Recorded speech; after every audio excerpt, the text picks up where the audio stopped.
examination, you don't have to see a particular system. Main is the general physical examination, which will include anthropometry. So it is very important.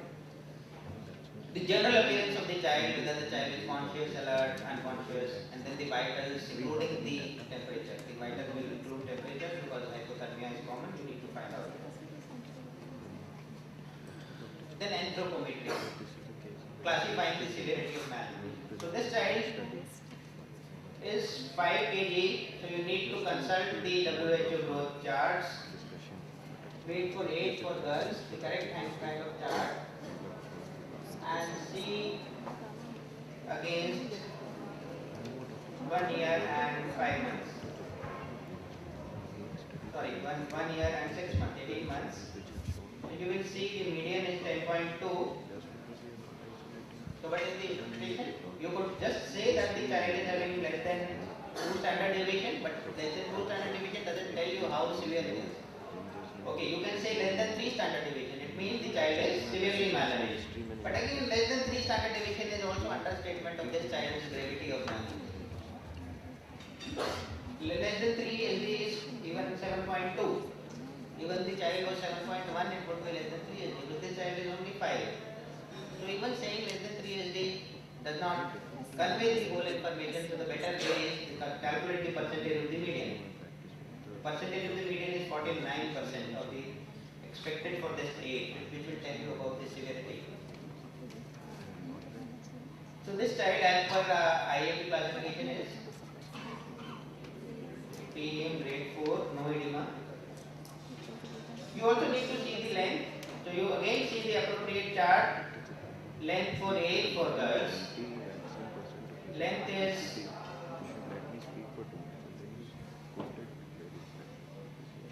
again for 18 months. The median is 80.7. So you could just say that this child is less than 3 SD. It is also acceptable. But another way is calculate the percentage of the median. So this child is having 84.3%. Severely stunted. What is the cutoff for severe stunting?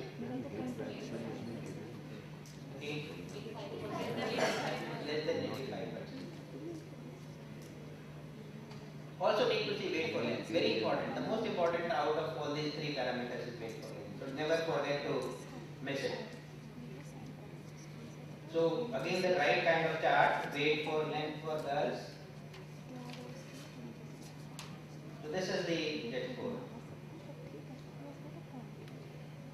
This here you need to see the 68 centimeter is the length, and this child is having median of 7.7 and 3 SD is 6. So you can just say the child is less than 3 SD or calculate the percentage of the median. Weight for length comes out to be 65%, 6 over 7.7. 65%. Severely wasted. Cutoff for severe wasting. So you need to remember the cutoffs are different for different parameters. Severe wasting it is 70, severe stunting it is 85%. Whatever way you are saying you should be same. If you are using the Z score, then just stick to the Z score and tell the child's weight for length is less than 3, weight for height is less than, weight for age is less than 3, and height for age is less than 3. If you are calculating the percentage of the median, then stick to that. Use a method uniformly. Because if you tell what sometimes percentile, sometimes Z score, and sometimes percentage of the median, it appears quite confusing. So stick to one method of assessment. So overall, this child would be classified as having protein energy malnutrition grade 4 with severe stunting as per WHO classification. General physical examination will include your assessment of pallor, egress, encephalopathy, clubbing, cyanosis, pitting edema. When you are looking for pitting edema, please press for adequate time. Don't assume that the child will be edematous before you diagnose. It will be visibly edematous. In malnourished child, the child may be very thin, maybe having some edema in the limbs, which may not be very apparent to gross eyes. Use appropriate test by pressing on the appropriate side, which is either against the shin, medial aspect of leg, or against the dorsum of the feet. For how many seconds? So about 30 seconds you need to press.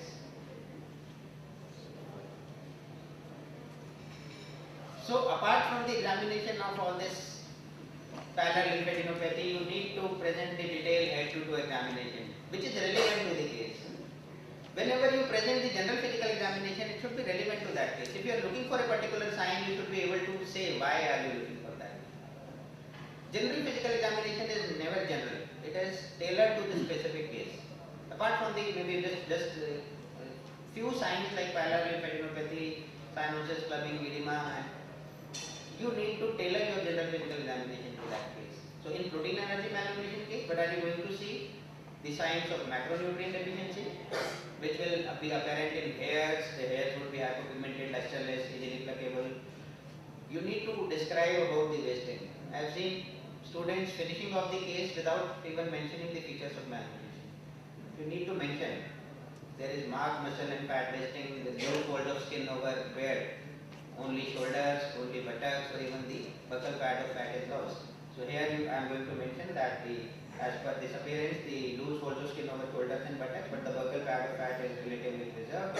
The skin is dry and wrinkled with post-inflammatory hyperpigmentation and scaling. If there is any findings of this kwashiorkor, the skin finding, you need to describe ulceration, agglutation. Simultaneously, when you are describing the skin, you need to describe any infections or infestations, active boils or skin or scabies. Then conjunctival corneal xerosis, without spots, anguloculitis, glossitis, mouth ulcers, gum hypertrophy, bleeding. So again, in the single statement, you should be finishing off with the vitamin deficiencies. You need to tell about the dentition. Presence of any vitamin deficiencies will include rectic rosary, petechiae, chymosis, purpura. Expose the genitalia. Many times you do not expose, and suddenly if somebody exposes the child, you see that there is a perianal rash, which the mother even sometimes do not know, so she didn't tell you in this case, or she didn't think that it is not a normal thing. Expose, see about the signs of micronutrient deficiency, zinc deficiency, perianal redness, excoriation, which could suggest even fungal infection. So the most important part in a description, examination of a PEM child is the general physical examination, which will include detailed anthropometry and its interpretation, which will include the assessment of any skin infections, assessment of the signs of macro and micronutrient deficiencies, and assessment of any, it will include the assessment of vital signs, hypothermia. When the systemic examination is asked in any other child, the abdomen, chest, you have to, in a short case, you will have to quickly go through these. If there are any findings, especially don't forget the chest, because they might present with ARI. And then you have to give the full diagnosis. The full diagnosis in this child would be severe malnutrition, severe wasting, and severe stunting as per WHO classification, and PM grade 4 as per IAP, with acute diarrhea, with no signs of dehydration, with nutritional anemia, and with perianal rash, which could be possibly due to zinc deficiency. So you need to give the complete diagnosis, protein energy malnutrition as per what criteria. Please do detailed welcome trust or all Kanavati index, and all these need not be calculated, because already you may have be having the age. So why do you need to see the age independent criteria? Sometimes people are just ready with a number of indices which are useless. Just concentrate on most useful parameters. Finally, you have to make a list for discussion. Please make this list of problems. Malnutrition, malnourished children are going to have a number of problems. List all of them so that it is easy for you to discuss each them apart. And sometimes you are maybe just asked to list the problems in this child. So in this child the problems are acute diarrhea, severe malnutrition, anemia, zinc deficiency, perianal rashes present, poor feeding. At this time, the possibility of an acute complication like hypoglycemia or infection. There is a problem with faulty feeding right from the beginning. Child is unimmunized, that is another problem, and the child belongs to poor economic status with uneducated parents. So that is also important for you when you counsel the child. You have to tailor your counseling to their understanding. So this would be a huge list of problems, and I suggest that you make a list of problems actually in every case, not only in PM case. You need to be ready with this in every case so that you can discuss each one of them. I am not going to discuss the management because management is mainly theoretical. You already know acute complications. There are 6 steps which can be easily remembered by the mnemonic shielded. You are aware, dietary management step 7 to 10, which can be remembered with the mnemonic best. But whatever is management, when you are asked to describe the management of this particular case, you have to describe the management of this particular case. Do not start from that we will treat this. But how are you going to treat this child? If this child is not hypothermic, if this child is not having hypoglycemia, is already completed the acute phase, then you need to present the problem from that point.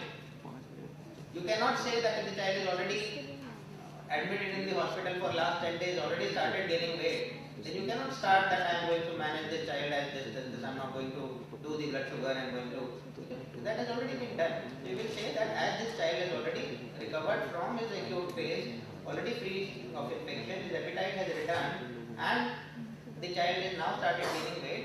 Now my stress would be on increasing the energy. So you are right now starting at here, the energy dense foods.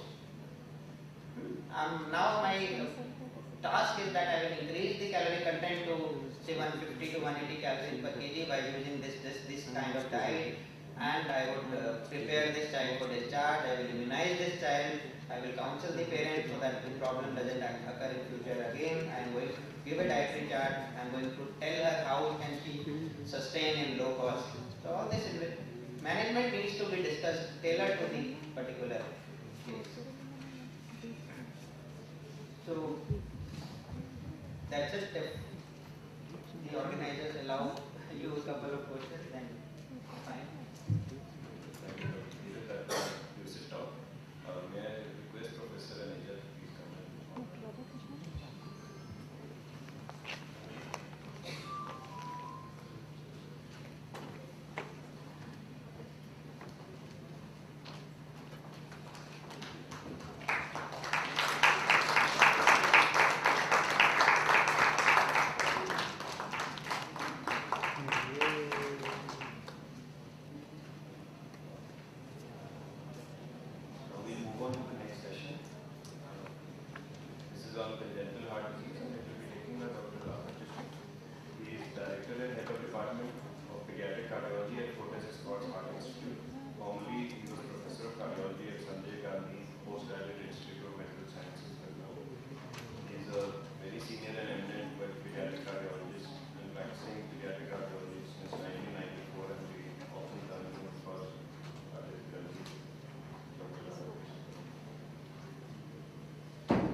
Outset, I would want to thank the pediatric group for having invited me to give this talk. I also want to thank Dr. Minesh Tomar, who is my colleague and who partly helped me in preparation of this slide. The purpose of this talk is not to take you through what we do on a daily practice, but I want to make it interactive, which means that I'm going to ask you questions. And basically, when we ask you questions, it just gives you your level of understanding of the physiology and anatomy of congenital heart disease. I'm not going into too much of details of all these things, but it would be nice if you interact with me, because this is an interactive session, so it will make it much more interesting. I'm going to give you the first case. This is an 8-day-old baby who was in oral feeds, and murmur was detected on routine examination.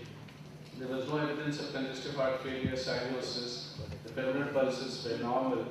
And as usual, nothing is complete today in the evaluation of congenital heart disease without an echocardiography. Unfortunately, here in this country, now echocardiography is freely available as compared to 10 years ago when that was an issue. And the echocardiography showed a large ventricular septum defect. My question to you, what should be the plan? Look at the clinical scenario, 8-day-old baby, oral feeds, no congestive heart failure, no cyanosis, fembrals normal, and the echo showed a large ventricular septal defect. The question to you is, why is this child asymptomatic? He has a large ventricular septal defect, but at the same time, the child is completely asymptomatic when it comes to you for clinical evaluation. Do you have a reason for this?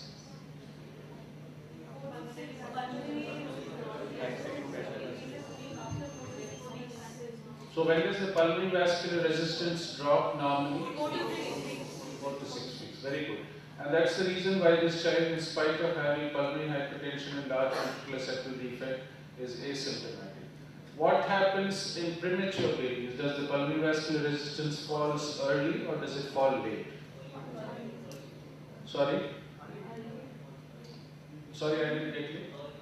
It falls earlier. It falls much earlier than we would expect in a mature baby. So the question to you is, what would you do? Wait and regular follow-up?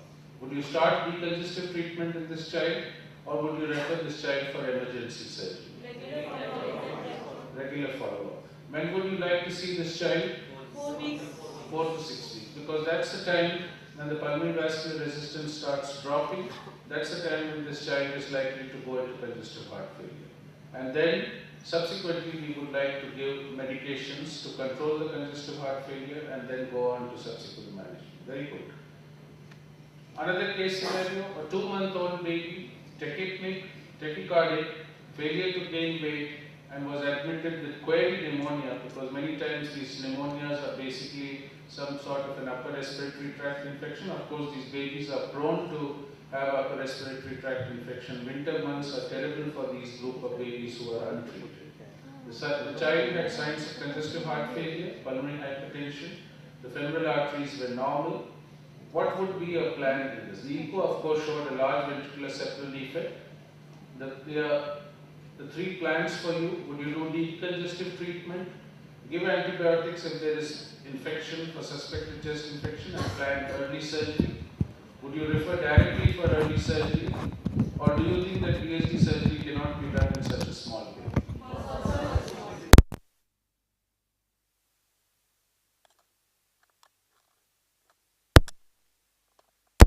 Surgery as early as possible.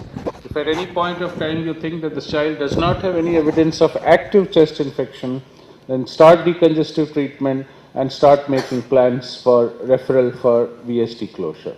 Remember, the third question to you, VSD surgery cannot be done in such a small baby, does not have any meaning as of today, because now in this country, especially in the major metropolitan cities, we have enough expertise to operate on VSDs as low as 2 kilos and 2.5 kilos. So this has no relevance. I do understand in smaller cities this may be an issue, and many times the advice that is given to the parents are that let's wait, let the child grow, hopefully the VSD would close.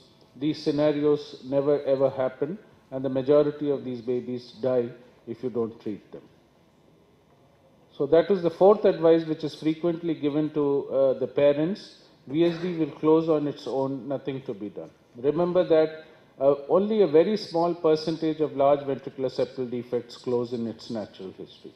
So this is the typical X-ray that we see when many of these babies come to us. They are malnourished, they don't gain weight, and then they come to us with a frank episode of pneumonia, which has to be treated. It makes them much more sicker than they were before that, and this is what is the usual clinical scenario. The third clinical scenario for you is a 6-year-old asymptomatic child, has a pansystolic murmur in the left lower sternal border detected for recurrent cough and cold. There is no rumble or no left ventricular third heart sound. ECG is normal, the X-ray chest is normal, the echo shows a small ventricular septal defect. What would be your plan? Would you send this child for surgery because this child has recurrent cough and cold? Would you do an elective echo and may require VSD closure in a future date? What would you do in this patient? I'm sorry about this. Let me go up.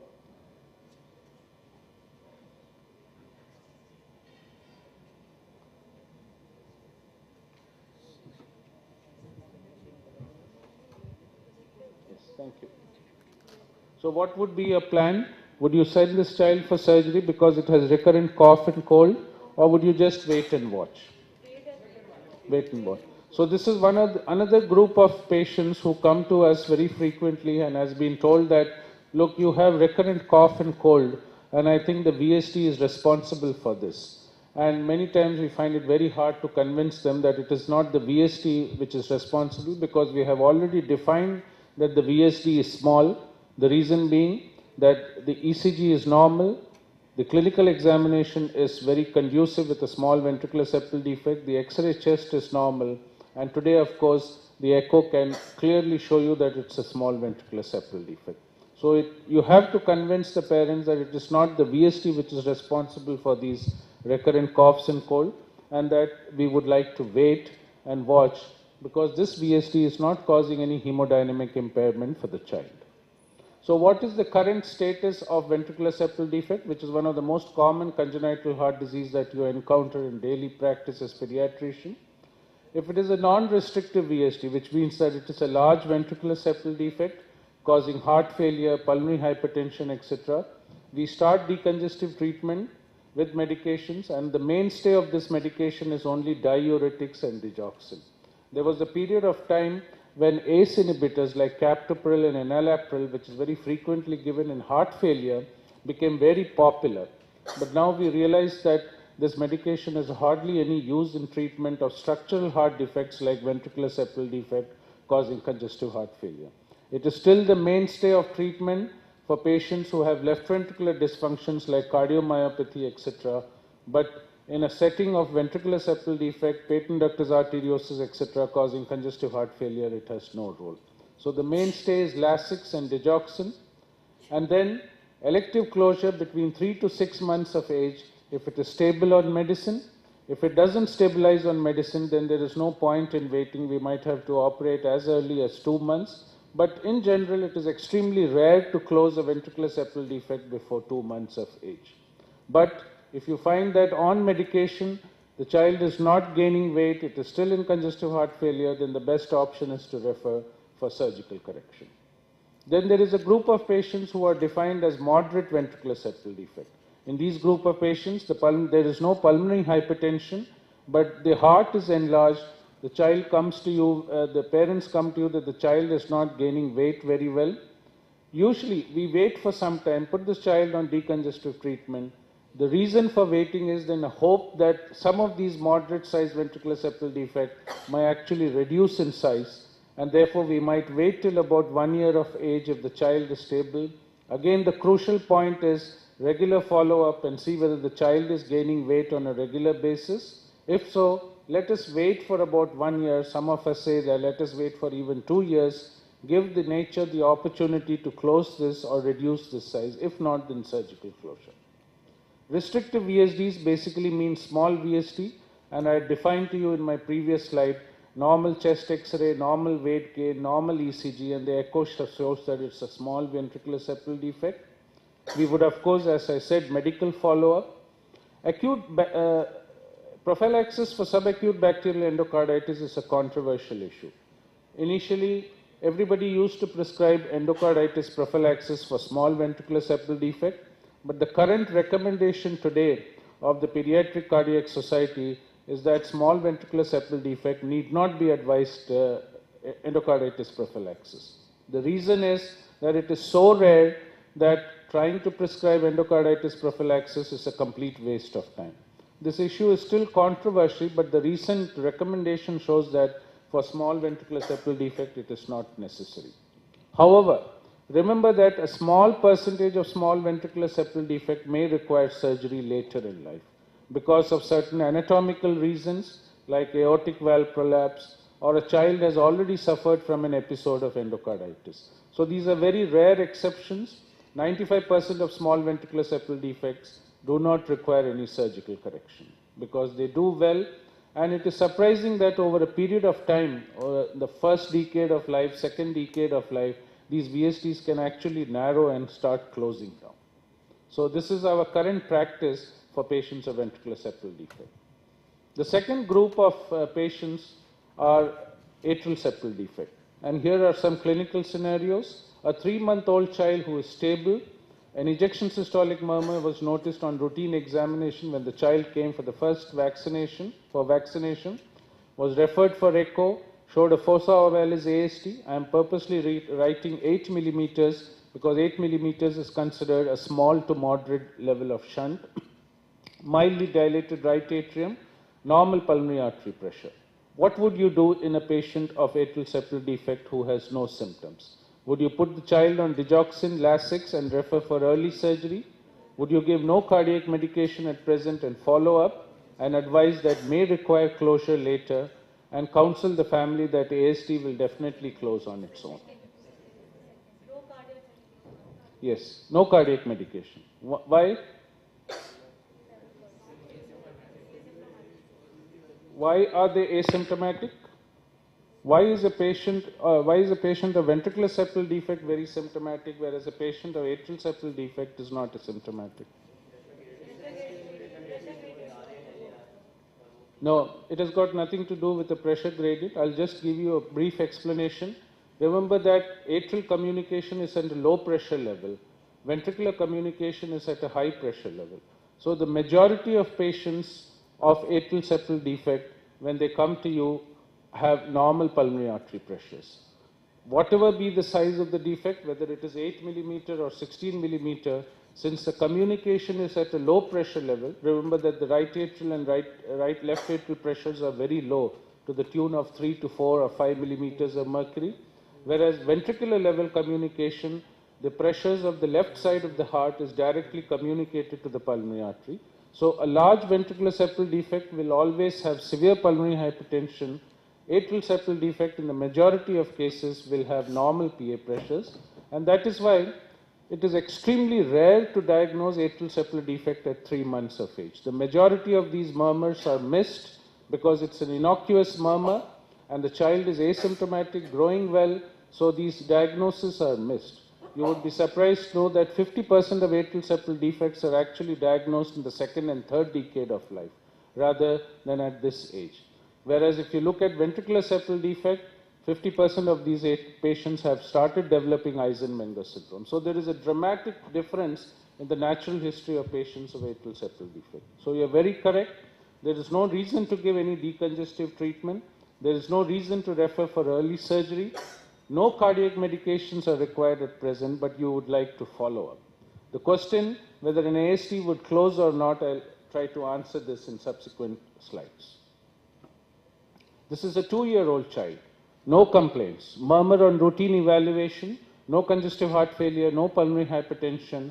An echo shows a 16 millimeter atrial septal defect, left to right shunt, dilated right atrium and right ventricle. So the difference now is that this is a 2-year-old child, has a very large atrial septal defect. 16 millimeter atrial septal defects are considered large, but at the same time has no heart failure, no pulmonary hypertension. The right atrium and right ventricle are dilated, which we would expect in a patient of atrial septal defect. What would you do? Will you do decongestive treatment and early surgical closure? Would you do an elective closure? Or there is no need for intervention and will close on its own? Elective closure, very good. The first answer is wrong because the majority of these patients do not have any signs of heart failure or congestive heart failure. So decongestive treatment has really no role. And that is why it becomes very difficult to convince the parents that in a child who is relatively asymptomatic or completely asymptomatic to send them for closure of this atrial septal defect.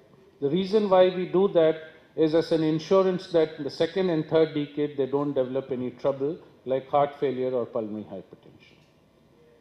Here is a 6-month-old child, failure to thrive, tachypnea, tachycardia, cardiomegaly. The echo shows a large atrial septal defect with left to right shunt, dilated right atrium and right ventricle.